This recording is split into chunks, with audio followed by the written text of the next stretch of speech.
Not every story from the war made it into the history books. Some soldiers saw things that didn't make sense to them. Shapes in the fog, voices calling their names, animals that didn't look right. A few tried to explain it. Others just pretended it never happened. Over time, those stories faded into the background, but every now and then they show up again, in old letters or even reports that were never meant to be shared. These are strange accounts from the Civil War.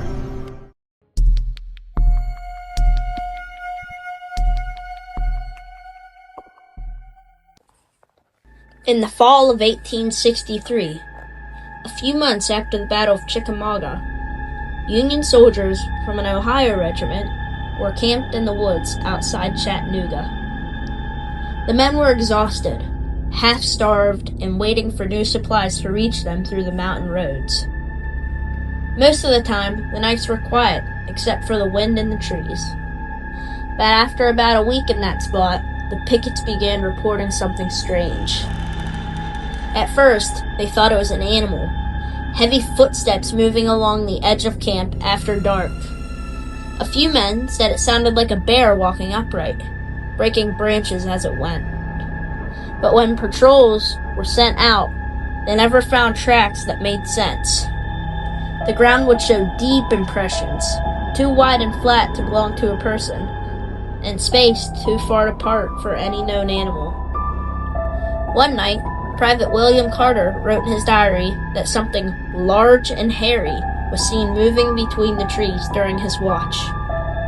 He said it stopped and stared at him for several seconds before turning away.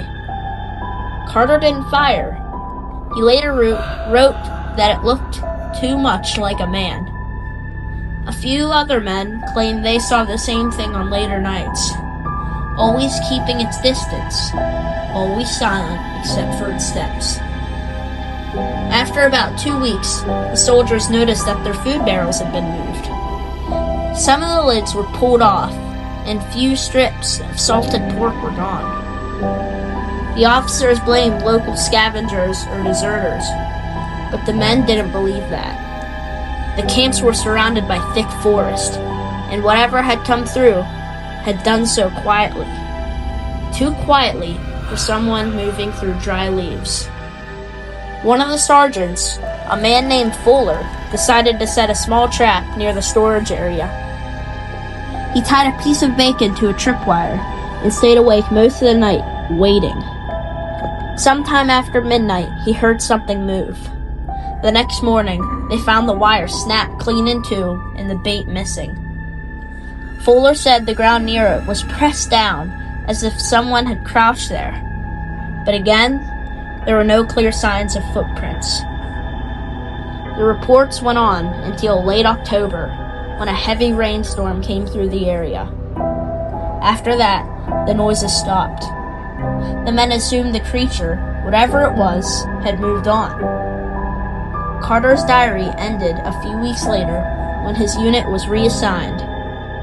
But before leaving, he wrote one last note. The thing never came close enough to harm us, but I know what I saw. It was not a man, and not a bear. If there are such things in these woods, I hope they stay here long after we're gone. For years, the story stayed buried in personal letters and journals, only surfacing when collectors and historians started going through soldiers' records in the early 1900s. The area where the regiment camped is now part of the national battlefield, and rangers here still hear visitors talk about seeing something large and dark moving in the trees at dusk.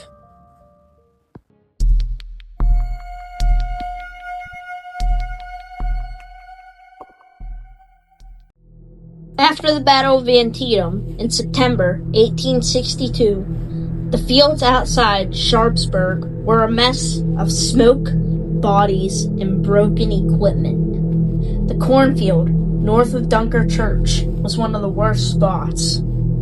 Thousands of men had gone through in just a few hours, and by nightfall, It was silent, except for the cries of the wounded. A few days later, details from the 12th Pennsylvania Reserves were sent to help bury the dead. Most of them had seen battles before, but even they said Antietam felt different. The ground was uneven from where men had fallen, and the corn, shot to pieces, stood in jagged rows. The air smelt of gunpowder.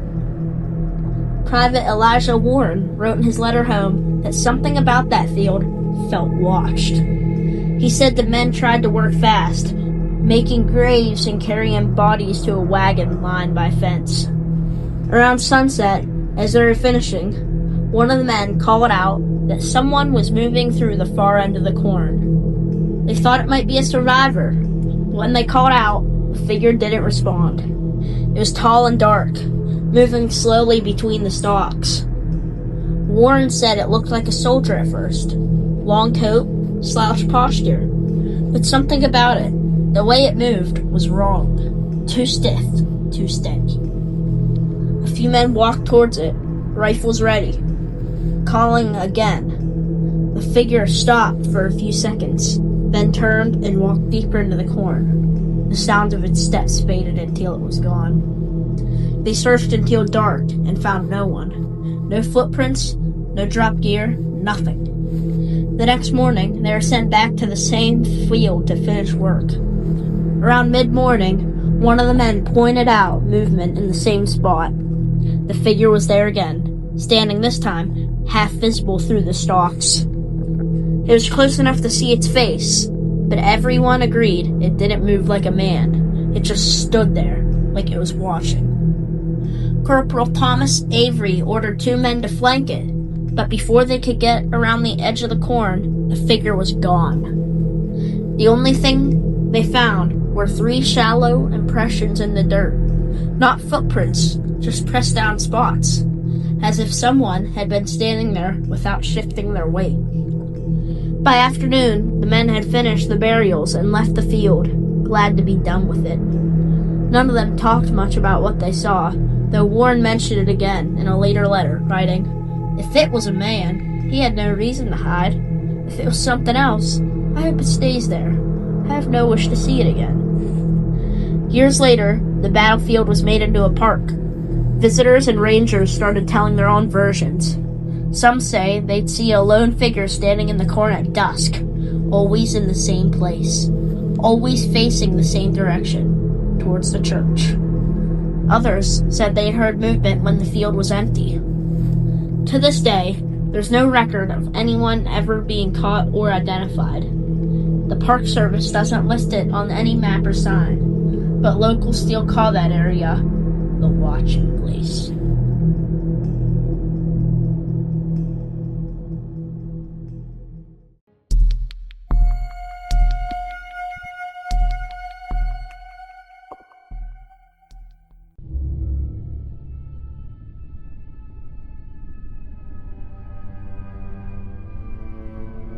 When the Battle of Chickamauga ended in September 1863, the woods along the Georgia-Tennessee line were thick with smoke, bodies, and silence. The soldiers who survived it said it was the worst sound they'd ever heard, the quiet after the fighting. Nearly 35,000 men were killed, wounded, or missing.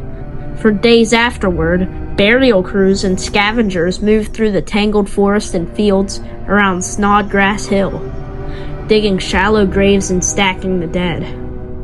It was there, amid the ruin, that the first stories of Old Green Eyes began.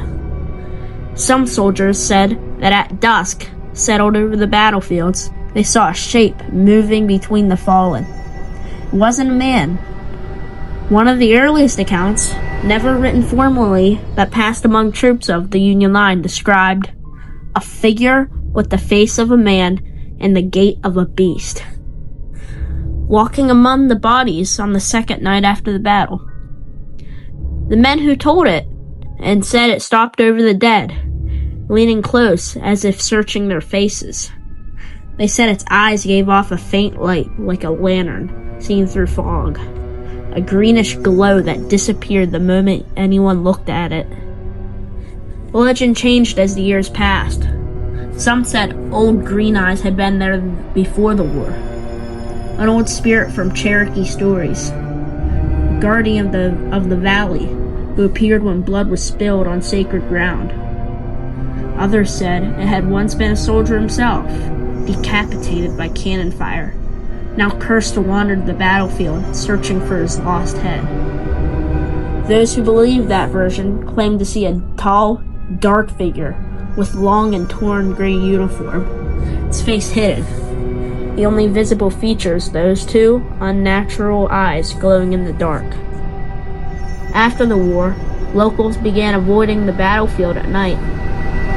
Travelers on the Lafayette Road told a pair of green light that moved through the trees like a person, walking with a lantern held low. Horses were shy and refused to pass. Farmers said dogs went silent when the lights appeared.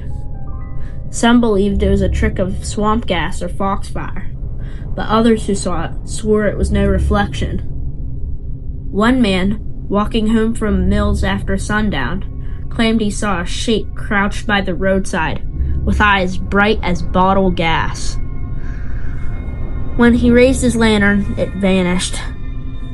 Decades later, the stories refused to fade. When Chickamauga became a national military park in the late 19th century, rangers and visitors began reporting strange things again. Sounds in the woods, the feeling of being watched, the quick flicker of light in the trees that looked too deliberate to be animal eyes. In 1976, a park ranger named Edward Tiny filmed what remains the most detailed modern encounter.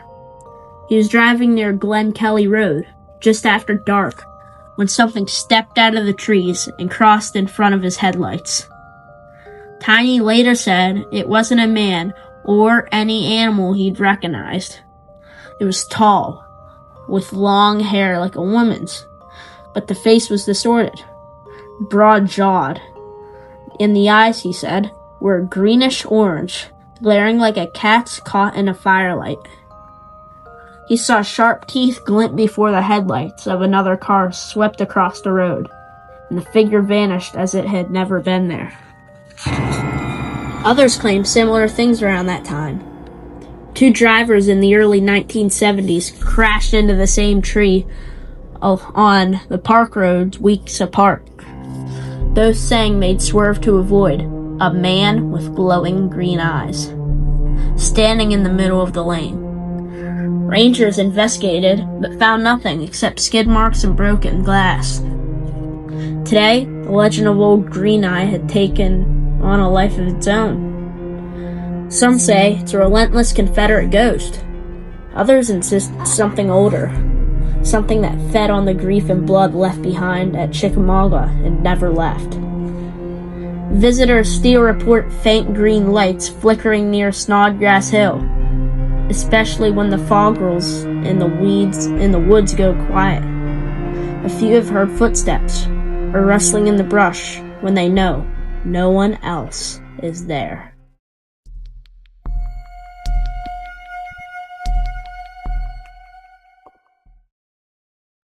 After the fighting at Kennesaw Mountain in the summer of 1864, the area stayed quiet for a long time.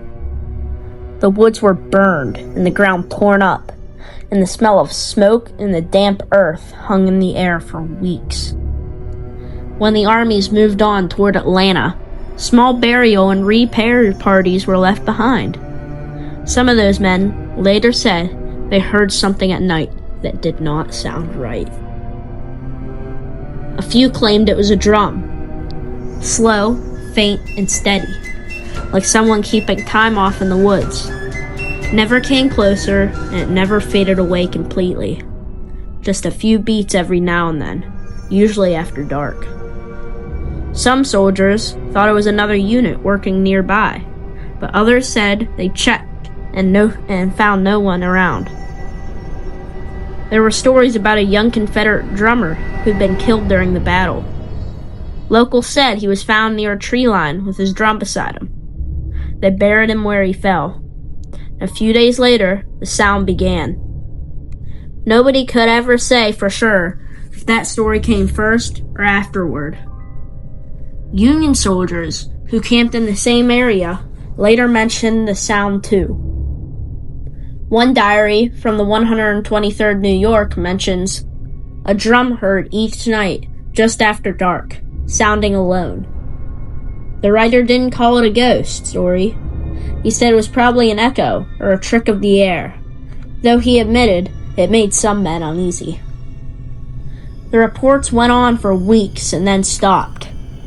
After the war, people living near Kennesaw said that on calm evenings, they sometimes heard tapping in the trees, like a drumbeat carrying far away.